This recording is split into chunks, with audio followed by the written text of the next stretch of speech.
Today we're taking a look at what came out in Judges Guild Installment K from February of 1977.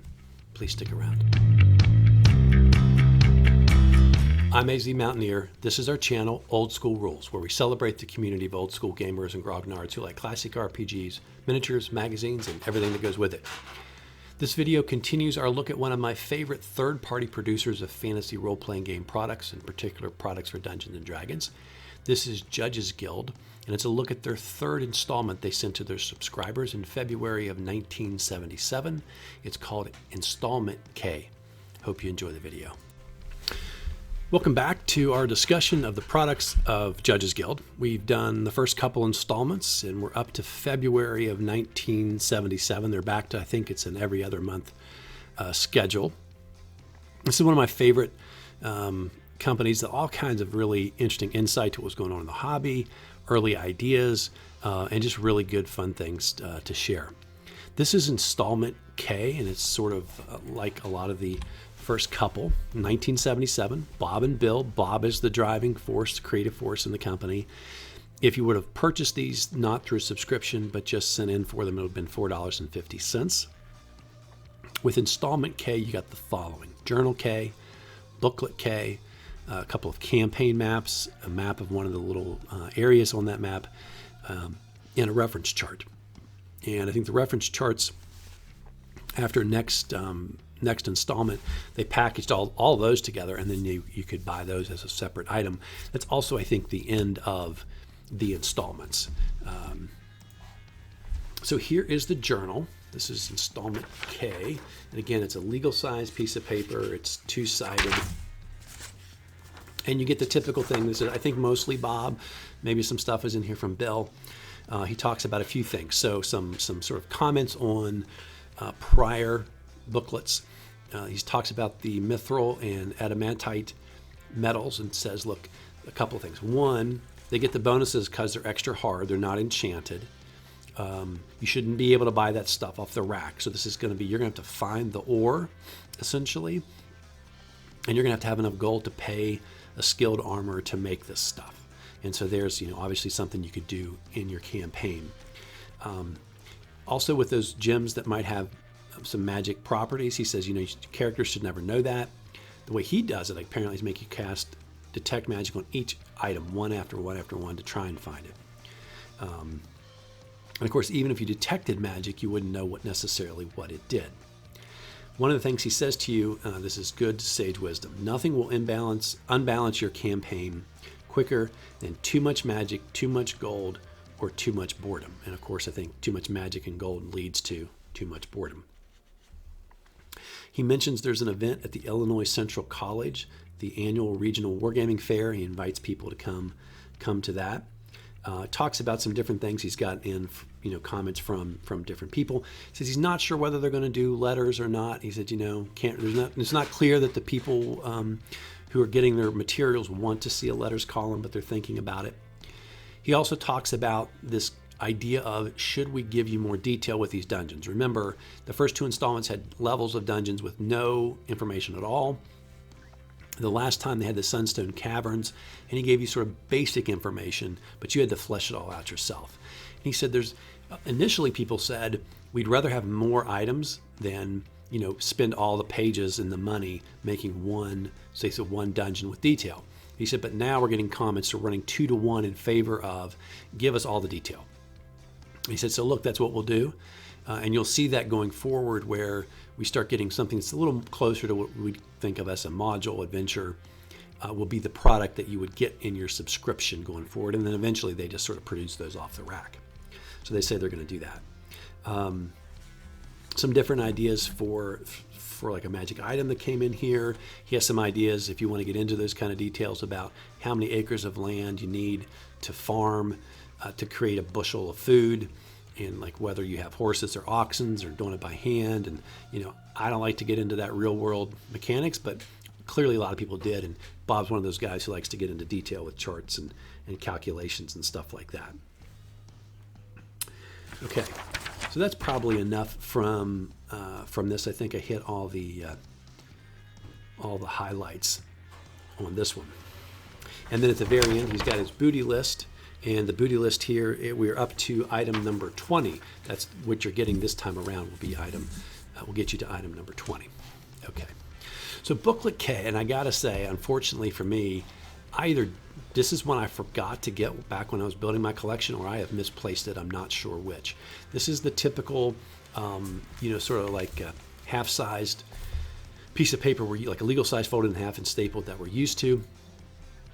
I did find some information about this online I can share with you. Now, on the first page, you'll see there's a chart for morale, some information for NPCs, ways you can roll if you want to do something that has to do with negotiations. The main thing that was covered here is some detailed information for key areas on these maps. And I'll get to the maps in a second, but remember, the first product was the city-state, so it's a town. Now we're going to pull out and get the wilderness area around that town.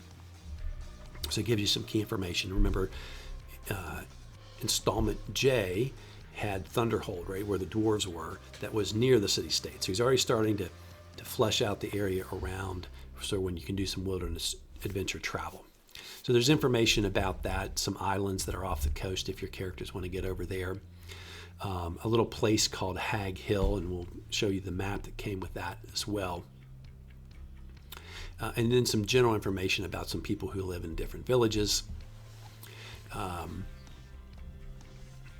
He had information about hirelings and who they might be, technology levels to roll up for different areas on a map, whether they're democracies or have a king, or whether they're agrarian or oligarchies, republics, feudalism, dictatorship, what the society's like, density of your population, again, how much land would be around there to sustain based on the population size, and information to think about how to make that part of your game more realistic. He had this idea of shifting alignment, and I'm going to try and find out some more information about that because he mentions it in another section of one of his products. How much trade you can do in a settlement, and in other words, the idea of like how much coinage would be in a small town to even be able to buy your stuff. So I never really got into economics in that way, but some people think that's interesting, and it certainly brings more realism to the game. And he talked about this idea of limiting, right, the amount of gold. So your characters can't just like haul this stuff from a dungeon to the nearest town and just dump it out at like a general store where it has a bottomless pit of money. So he's like, look, I can maybe buy 3 swords off of you, but I can't buy all that other junk that's on the back of your cart, right? So that's another way to keep characters from getting too much money too quickly. Random factors that would influence a Geas or quest spell, and ideas for the wish and the limited wish. Okay, so the next thing is this reference sheet, and it's just a 8.5 by 11, whoops, there we go, 8.5 by 11 piece of paper. It was double-sided. This first side is called the Wizard's Guide, and it has some ideas of how wizards could make magical items. It has the cost. You have to find the components or send somebody out to get those components, the number of weeks you'd have to work on this. We've got swords and other weapons. We've got wands, rings, potions. And that was like the coolest thing. In some ways, the coolest thing about being a magic user was all this stuff that you could make for the party. And I've seen some people would play their magic user as sort of like their most important character. And that character would take most of the gold and be, look, I'm going to research new spells that'll help us out. I'm going to make magic items for the fighters to wield or whatever. And for the ongoing campaign where you're like, hey, we take 2 weeks off or 3 weeks or whatever it is to let the wizard do this research. When you really had a campaign that took real life years and even more in-game years, I think the magic user had an important role. And so here, Bledsoe is fleshing that idea out. And then on the other side, whether it's a wizard's tower or the fighter's building his keep, here are ideas on how to construct all kinds of different things. And, he was really into these kind of details, how much material you would need, how much time you would need, how much you would have to pay people to help you do it, etc. And then so he's got it all sketched out. You could have fun designing your building and then thinking about how much it costs, and obviously you got to go get that from the dungeon. And so in some ways, I think between those two things back in the day, you had a really good motivation for players as long as that was something they would work towards, right? Was one, building your keep. I remember that when I was a kid. That was like the thing you wanted to do, right? When you were first level, whatever, was build your wizard's tower or your fighter's keep. and have your own little barony that was part of the world.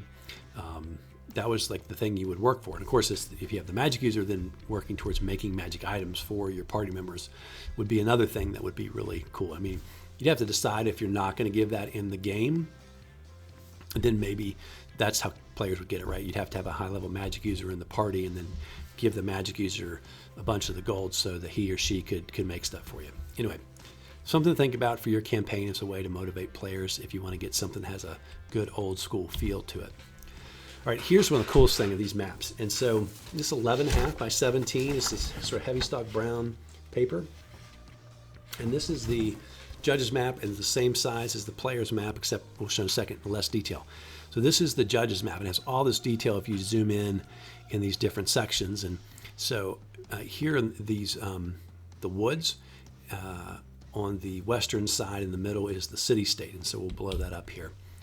And it's kind of hard to see. It's right here in the crook, so I circled it.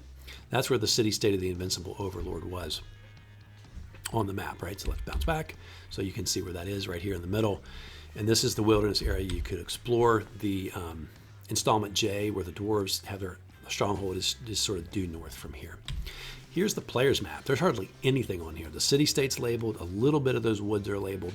I think the idea in Bob's mind is you would give this to your players, and they would, use a pencil or pen, and they would draw in this as they explored and learned, and maybe that they would be, inspired to go different places, pick parts of the map to explore. They really didn't know much based on what's here. And someone did make this point. The paper products, like remember I told you some of their stuff is almost on newsprint quality paper, but then these maps are on really nice paper. So it's interesting that they made their maps so nice, but they definitely made really nice maps. And then there's this little tiny place called Hubrick, and it's a very small town that, like one commentator I was reading was talking about. It's like, I have no idea why they picked this one place off that map to highlight, but they did. And that's really it for Installment K. This one is kind of a little bit on the short and sweet side, I think. Next time, get ready for Installment L. It is one of the classic, all-time, most memorable products from Judges Guild, and he even talked about it in his journal this time. I'm trying to remember what he said about it. He says, "Stay tuned for our rampaging rendition of Teagle Manor, an offbeat epic featuring the dauntless personage of Sir Runic Rump, his fiefdom, our grandest, goofiest, and greatest NPC. You'll foray into the frantic family fortress, Teagle Manor." So that is coming up on Installment L, and it is a really good one. I'm looking forward to talking about it. It will take quite a while to talk about Teagle Manor. That's really the heart and soul of Installment L, and that becomes the way it evolves going forward. Is there's really a key centerpiece of each of these installments from here on out. Hope you all are enjoying the series. Hope you enjoyed this video, and I hope you're subscribed. If you have friends who might enjoy the content, please send them our way. I hope they'll be subscribers as well. And until next time, my friends, keep rolling 20s.